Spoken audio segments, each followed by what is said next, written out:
Hi friends, আমি আজকে ঘিও বানিয়েছি।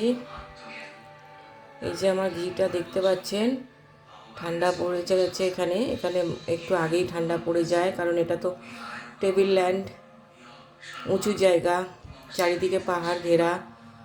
এখনই বেশ ঠান্ডা ঠান্ডা পড়ে গেছে। ঘিটা বানিয়েছি দুপুরের দিকে, বানিয়ে রেখেছি, এখন জমে গেছে। এখন এবার আপনাদেরকে এই শক্তটা একটু দেখিয়ে নিলাম।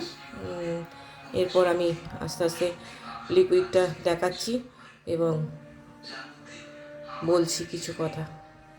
এই যে ঘিটা ঢালার জন্য আগুন গ্যাসে বসিয়ে আবার গরম করতে দিয়েছি। ঘি গলে যাচ্ছে, এইবার বোতলে ঢালবো।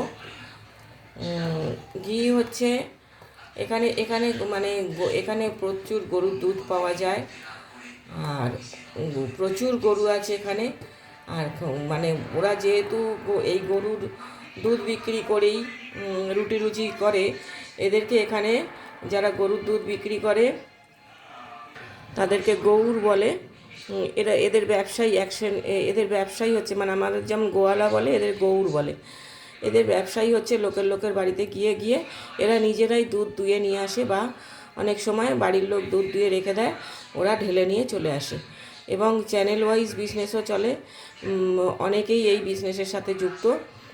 এবং সেই জন্য এরা গরুর দুধটা ভালো দেয়, কারণ না হলে তো এদের অনেকে যেহেতু এই বিজনেসের সাথে ইনভলভ রয়েছে, সেই জন্য মানে যে পাতলা দুধ দিলে লোকে ছাড়িয়ে দেবে, সেই জন্য গরুর দুধটা ভালো পাওয়া যায়।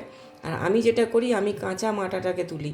আমি ওই ঘিয়ের দই পেতে মাখন তুলে ওই সবভাবে করি না, বা সর রেখেও করি না। আমি পুরো কাঁচা দুধের এটা মানে দুধটা আগের দিন ধরুন ফ্রিজে রেখে দিলাম, অটোমেটিক্যালি একদিন রাখার ফলে ওপরে সুন্দর একটা মাটা পড়ে গেল। সেই মাটাটাকে আমি তুলে নিই, দেখাচ্ছি। এই যে আবার নতুন করে মাটা তুলেছি, দুধের মাটা এটা। এই মাটাটা স্টোর করে করে এটা জমাট হয়ে গেলে একসঙ্গে এইভাবে দিয়ে ঢিমে আছে ঘি তৈরি করি।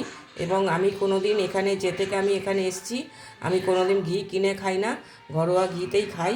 এবং ঘি হচ্ছে ব্রেনকে সুস্থ রাখে এবং ব্রেনের কার্যকরী ক্ষমতা বাড়ায়, ব্রেনের বুদ্ধি বৃদ্ধি বাড়ায়। এবং অন্নের সবসময় মানে ভাত আর কি, অন্নতে সবসময় প্রত্যেকেরই উচিত একটু ঘি দিয়ে খাওয়া উচিত, কারণ অন্নটা শুদ্ধ হয়ে যায়, প্রসাদে পরিণত হয়। আমরা সেইভাবেই আমরা ভাত বা অন্নকে গ্রহণ করি। Thank you for watching. ভিডিওটা ভালো লাগলে অবশ্যই একটা লাইক শেয়ার কমেন্ট করবেন।